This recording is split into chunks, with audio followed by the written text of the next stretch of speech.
the phantom zero compensation. We see we have some overshoot and we would like to get a nice flat frequency characteristic up to the maximum achievable bandwidth. That is what this is about.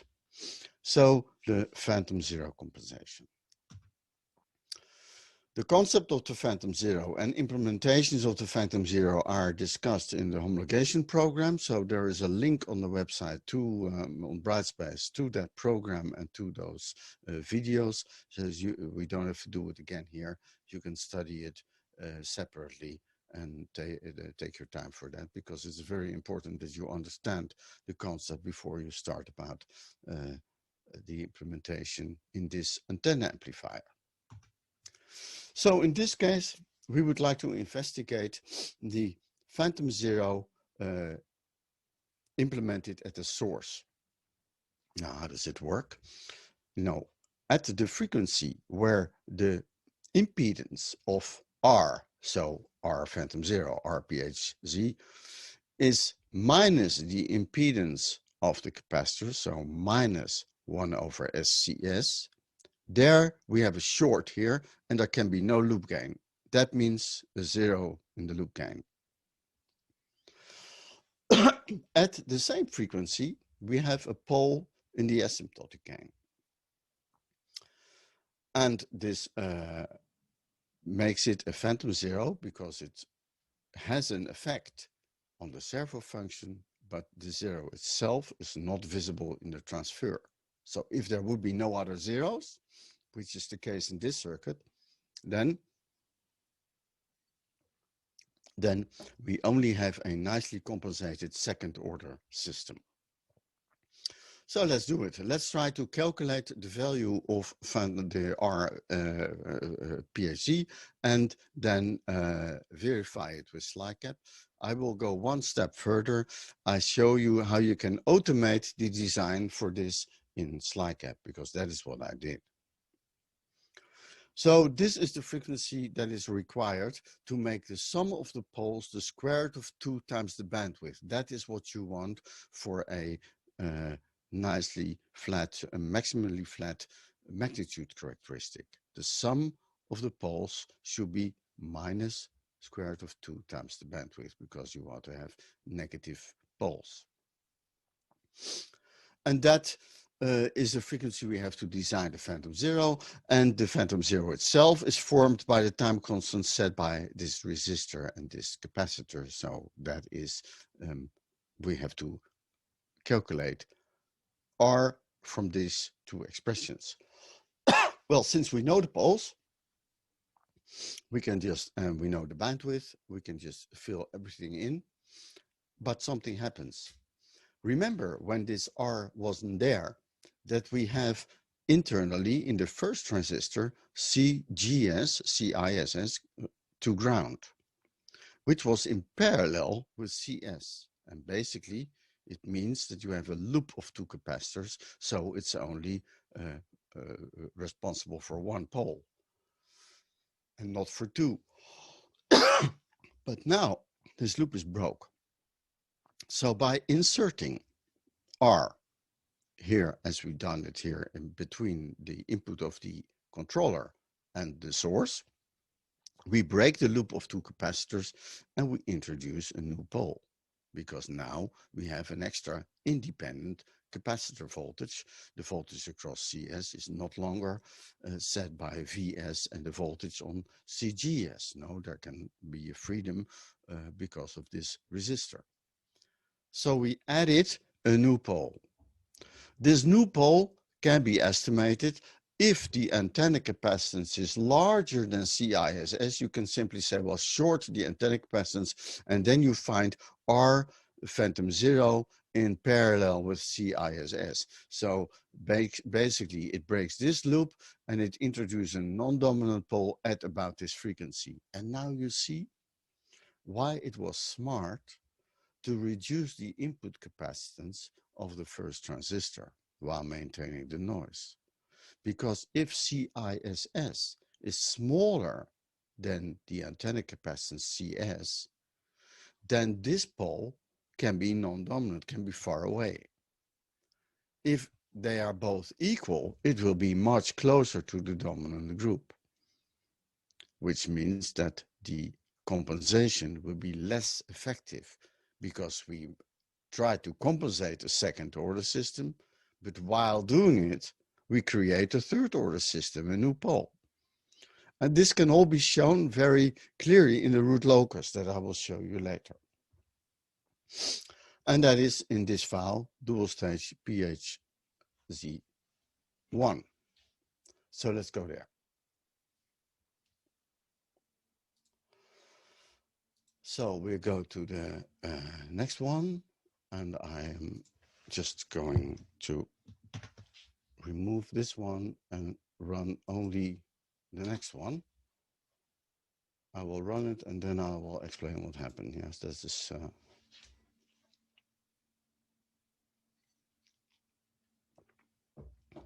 So it creates also some nice pictures, but I want to show you some features from SlideCamp that are also present in the MATLAB version. So here again, I define the loop gain reference, the source and the load and the parameters. So that is all nothing new. But I want to do an automatic compensation. And for the automatic compensation, I need to know what is the bandwidth. What is the product of the poles and the loop gain? That is what I want. So I want to have the LP product. And there's a function for that included. The function find servo bandwidth that takes the Laplace expression of the loop gain as an argument, gives you the midband loop gain, the high pass and the low pass cutoff of the servo function. That is where the asymptotes of the servo function intersect with the 0 dB line. That is basically the function that it gives. So it doesn't solve the real frequency characteristic that can have a lot of peaking. No, it only looks at the asymptotes. So I can find the bandwidth from there. And while executing it, I was printing it here. And you see the bandwidth it found was 1.242 gigahertz, exactly as we have seen from the, of course, from the poles of the gain later. So, and we have a pole in the origin, and we have a pole at about 1.2 gigahertz. Maybe I should make it. Oh, cannot make this bigger. Sorry. And then we have the poles, because SlideCamp can calculate the poles. It has the bandwidth, so why not just calculating then the frequency of the phantom zero? But first, from all the list of poles, and there can be more poles than 2, I want to have the dominant poles only. So the dominant poles, I just set a limit here.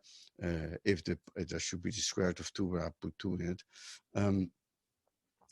If the pole is small enough, then I put it in a list, and a list I call dominant poles. And then if there are 2 dominant poles, I just calculate this phantom zero frequency from the expression that I have shown you in the slide. And since we know the antenna capacitance, it is in the circuit, so I can get it from the circuit, get parameter value from the circuit, I can calculate the phantom zero resistance from then, and then define it in the circuit, and then plot the transfer, the gain, with this value of the phantom zero capacitance. And then we expect, of course, full compensation to maximally flat magnitude characteristic. But now look, you see here the plot, and the plot is not exactly maximally flat, and it is also not a second order system, because you see the phase goes on. It is not only here 180 degrees phase shift, but it goes on to a next to higher larger phase shifts. So that is the influence of the zero in the right half plane, both the peaking and this one. And in the root locus plot, I can show you that we could compensate for that. and it is not a classical root locus plot by changing one of the GM and see what's happening. No, that is not interesting for us because we are not going to change the GM to make the amplifier stable. GM is what we have. We had it on the grounds of selecting the input transistor and the output transistor on noise or on drive capability. So we are not going to change it now because we want to have a nicer frequency characteristic. That's why we do the frequency compensation. So we could simply play with R phantom 0. And here you see me stepping it from 0.5 its value to 2 times its value. And plotting the poles of the gain as a result. And the poles of the gain, if they are in Butterworth position, then I have maximally flat.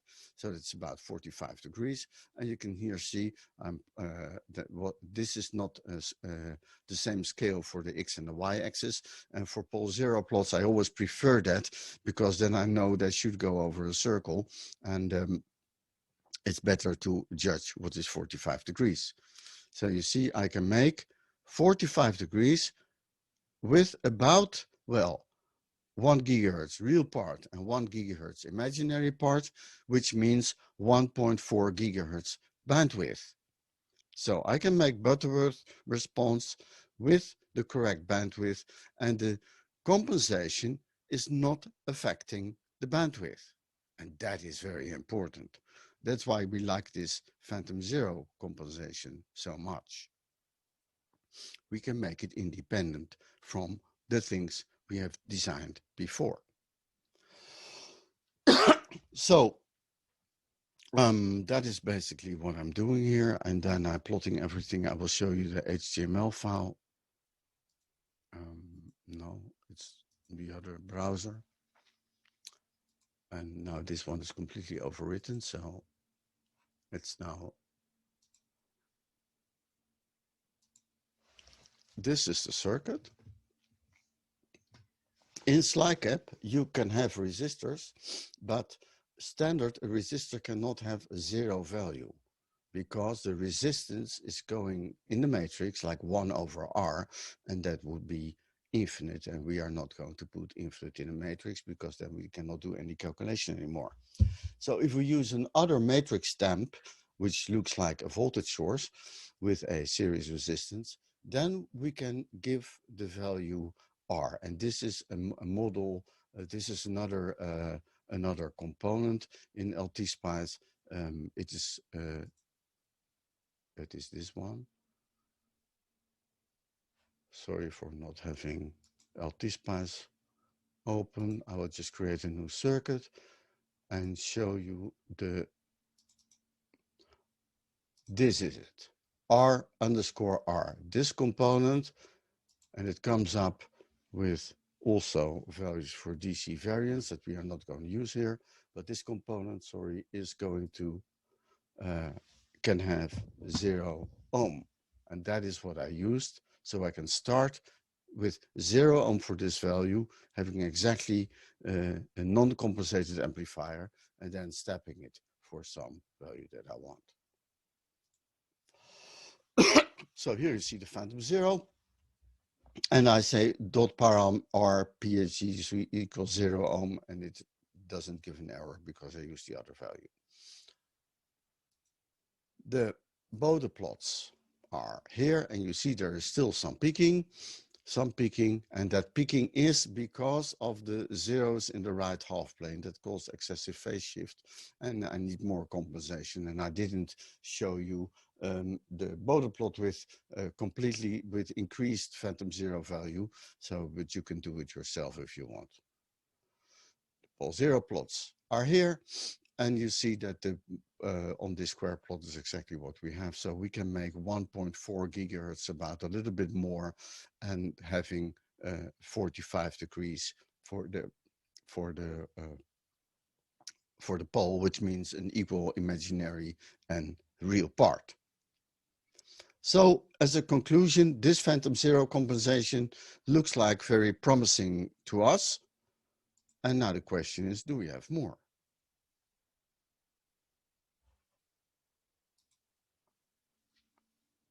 And the answer is, Yes, we have more. We have another phantom zero possibility, which is an inductor in parallel in series with a load. Because if at some frequency the impedance of the inductance is negative but equal, so minus 2RC, then the total is a short and we have no loop gain anymore. This means we have a zero. But in the meanwhile, sorry for my throat, which is not very well today. In the meanwhile, we are also doing something extra because we cannot introduce an extra inductor without introducing an extra pole. So we introduce definitely a new pole. But this pole may interact, because I don't know the values yet, this pole may interact with other poles. And the other pole could be the pole formed by CF in series with this parallel capacitance CS and CI as S2. So you can calculate this resonance frequency of the total capacitor that is there and L. And if this resonance frequency is close to the frequency where we need our compensation, well, then you can be sure that the compensation will not be very effective. You can also calculate the quality factor. So are the poles introduced by this one very complex? That is just by looking at the resonance frequency. What is the impedance of L with respect to 2RC? If it is equal, then you have a Q of 0.5, 0.7 square root of 2. So we can calculate L exactly from the same expression as we did with the capacitor. And all the values are known. It's just RC that we need to know for that. And as I told you, the inductor will add one new pole or change the initial pole conditions and might interact. And then this is the resonance frequency that you may find of this second and third pole that we have. The second one was, remember, was CF and in series with CS in parallel with CISS. And there are 2RC, but now L is going to interact. So I immediately take the product of the second and the third pole, having this frequency and a quality factor, as I told you before. I didn't calculate these values. I simply know the effect and go to SlideCap, evaluate what it is numerically, and see if the compensation is effective, yes or no. Exactly as the same as we did for the resistive compensation. So that is in the dual stage PAZ2. Let's go there. And first, make it, command this one out. And later on, I can run everything together. And we just run this one. The structure is the same. The structure of the compensation. You can immediately see here the Bode plot, and you see we are picking up to 0 dB, which was equal to the original plot. So basically, we didn't do anything. You might already conclude that the phantom zero compensation is not effective. And that is the structure of this file is the same as for the first phantom zero. So here we set the source and the detector and the loop gain reference. We calculate the poles. We use this function, find servo bandwidth. Everything is exactly the same. The only thing that is different is the calculation of the phantom zero. So the phantom zero frequency is of course still the same, but only we have this expression modified. For the rest, the file is equal. And all the names are changed, so the plots are saved with different names. That's all. So we calculate the value, and I didn't plot it, did I? No, I didn't plot. I didn't plot it. But we could do, if you want to know, I1, that's the instruction, dot get bar value L phantom 0. Ah, I didn't run this one. Sorry, I run the main file, so this is I should put it here. Wait.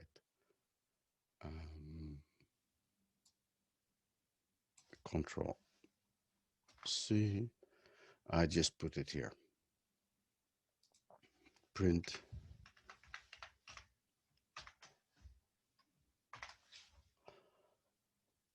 And then maybe we want to have some text.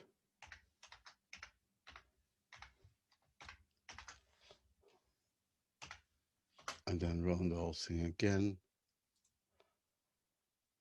I should run the other, but now you see it here, yes? Nice. Oops, the whole thing again.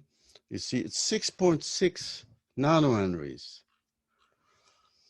Now, if we are making integrated circuits and the 50 ohm would not be integrated in our integrated circuit, but whatever, if it is integrated, we still need a bonding wire. And a bonding wire it depends on the length, can be a few nanohenries.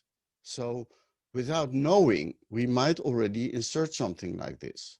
Well, maybe 3 nanohenries or 2 nanohenries, but there can be in practice. So we didn't do all the simulations yet, but this gives you also a nice idea what will be the effect of this one. I want to go to the I run this again to have the decent HTML results.